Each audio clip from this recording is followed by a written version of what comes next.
Rumbalara is an Aboriginal word meaning end of the rainbow. And although Terry O'Callaghan didn't find any pots of gold, he found a football club that is kicking goals in more ways than one. Rumbalara Football Club, rather unique in Victoria in its concept. Yeah, the Rumbalara Football Netball Club, we're one of two Aboriginal clubs in Victoria.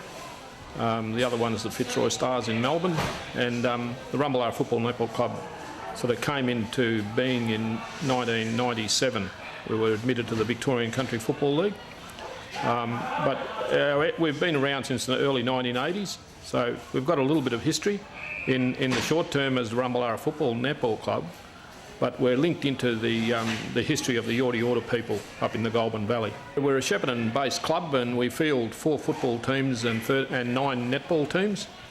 It's a very much a family-based club where kids as young as 5 and 6 are participating in our Auskick and our Net Set Go, right through to senior people playing into their 40s in our reserves and that, you know, so we try to sort of encompass all of the elements of family. The club proudly traces its roots back to Cumragunja Mission more than a century ago.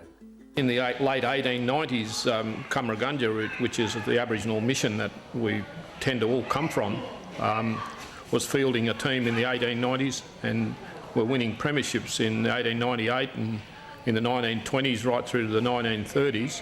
And in essence, they were our fathers and our grandfathers that were playing in those teams. And I suppose they were the first sort of teams that were coming off Aboriginal reserves playing against, you know, white teams in mainstream competitions. So it's been like a stuttered history of engagement from the club, and we draw from that as the history of our club. And we sort of have our roots, I suppose, in the sense of celebration and enjoyment that all peoples get from playing sport. And the boys from the 1920s could play those sports well. The early 1920 teams, that they won about 7 or 8 premierships, and they were very strong men that were professional foot runners and bike riders and professional boxers and athletes in their own right. They were sort of hard-working men. They were labouring in the forests and so forth, and they won a series of premierships and were known as the Invincibles. They were very hard to beat, and I think they were sort of unceremoniously dumped in the late 30s from the competition. In 1946 they re-emerged as the All Blacks, playing out of Mooroopna, played 1 season, won a premiership and then disappeared. And we've been sort of campaigning to try and build the club again, and I think we've done a pretty good job at it over the last 15 years of the life of Rumbalara Football Netball Club. In the main, we've drawn on the Aboriginal talent that's in the Goulburn Valley area and Yorta Yorta country, but by and large we're not an Aboriginal only club. We have a lot of non-Aboriginal people playing in our different teams. There's 13 teams in all across football and netball, so there's non-Aboriginal kids playing across all those teams. In our committee of management and also across our volunteers and supporter base. So whilst we represent the expression of Aboriginal community, it's not restricted to Aboriginal. It's a very much needed piece of infrastructure in our community and in our lives that there's not a lot of infrastructure that represent Aboriginal families and Aboriginal social engagement. Most of the infrastructure is sort of crisis intervention engagement.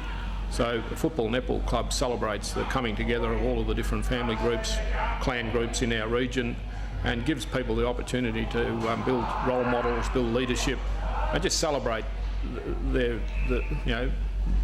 celebrate the notion of families. Non-Indigenous families play a key role in the club, including its senior coach.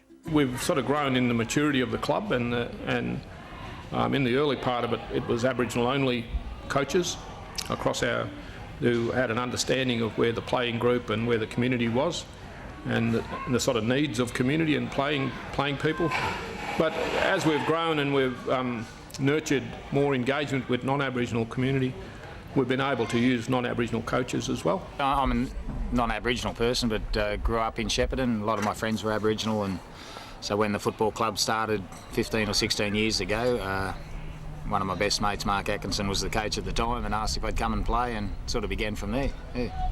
Okay, so you've been a player all this time? Or been with the club since it started, yeah, and this year decided I'd like to have a go at coaching the seniors. I've coached the junior levels, and really my son's playing and I've got nephews playing, so it sort of keeps me involved and interested. Got daughters playing netball. Yeah, the jumper that you're wearing now that represents initially hundreds of years of history, but thousands of years of history of people that have fought and struggled to get respect in the community. You wear that proud and understand that that's what you represent. Whether you're Aboriginal, whether you're not Aboriginal, doesn't matter. You're wearing it to represent that community that has fought so hard to find respect in a community. I love Aboriginal culture. I'd have to say now I certainly feel like very much a part of the culture.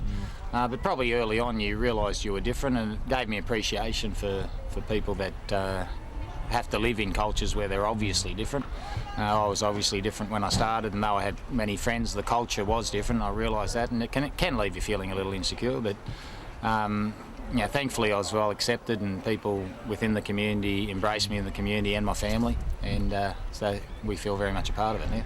On this day, the coach led his team in prayer following the passing of one of his players' parents.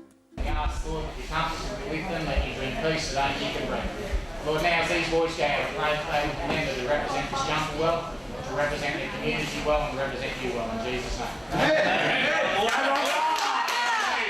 It takes a special person to come in and be able to understand how to interface, how to communicate, and what the cultural nuances are, and to build some level of sort of cultural competency, I suppose, in meeting the needs of Aboriginal community. But once it gets out on the ground, it's really just about football, knowing how to motivate people to get the best out of them, both football and netball in that essence. It's not about though an individual, it's about what you do for the team.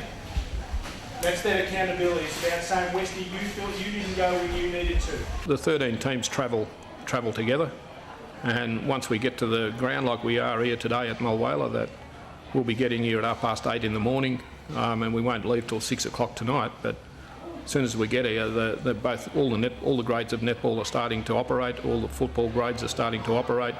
The girlfriends and the wives and the grandmothers and the fathers and that have all got jobs to do. So it's a great conversation piece too. That when we're travelling home after a win or a loss, the post-mortems that go on about how the teams went and who were the standout stars of tomorrow coming through, and so it's a fantastic opportunity for people to take on roles that they might not normally take on, and to get the opportunity to take those roles in front of their families, of their young people. We concentrate on building families and building the capacity of our young people. As an example, when we first started, maybe 15 years ago, 60% of our senior playing group was unemployed.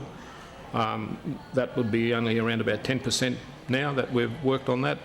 We operate a Academy of Sports Health and Education in partnership with Melbourne University and Goulburn Ovens TAFE. So we're concentrating on addressing education amongst our young people and building kids' aspiration to be a part of the education system. And to look at opportunities for career paths, we work with bodies like Coles and Bunnings and that to create jobs, Kmart, so Wesfarmers groups. So whilst we've got the kids together playing the sport, we're also working with them to encourage them to stay in the schools and to get the jobs and to stabilise their families, just to build inspiration for young kids and to build a stable environment, that social environment that enables Aboriginal people to come together and express their own sense of identity, and to share that identity with other teams, other towns, other clubs, and to celebrate together.